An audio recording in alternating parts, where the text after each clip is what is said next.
સ્થાનિક સ્વરાજની ચૂંટણી સંદર્ભે ગીર સોમનાથ જિલ્લા ભાજપની સેન્સ પ્રક્રિયા યોજાઈ।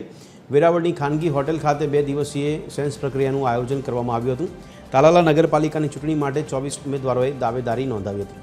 તાલાલા શહેર ભાજપ પ્રમુખ અને પૂર્વ પાલિકા પ્રમુખ અમિત ઉનડકટની આગેવાનીમાં 24 સભ્યોના એકસાથે ફોર્મ રજૂ કરાયા હતા। ગત ટર્મમાં 24માંથી 24 બેઠકો બહુમતીથી ભાજપની આવી હતી અને ઇતિહાસ રચ્યો હતો। ત્યારે આ વખતે પણ અમિત ઉનડકટ તથા શહેર ભાજપ પ્રમુખ સુનિલ ગંગદેવે એક સાથે 24 ઉમેદવારોની ઉપસ્થિતિમાં એક સાથે નિરીક્ષકોને ફોર્મ રજૂ કરીને ટિકિટની માંગ કરી હતી।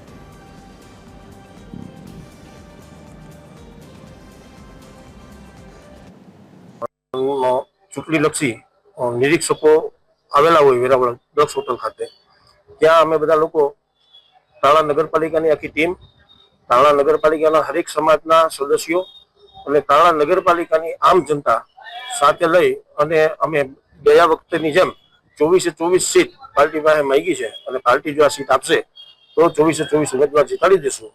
અન્યથા પાર્ટી કોઈ પણ ઉમેદવારને ટિકિટ આપે એને અમે જીતાડવા પ્રતિબદ્ધ છીએ। આવતી નગરપાલિકા તાળા નગરપાલિકા ભારતીય જનતા પાર્ટીની બનશે એવો વિશ્વાસ સાથે હું આજે કહું છું।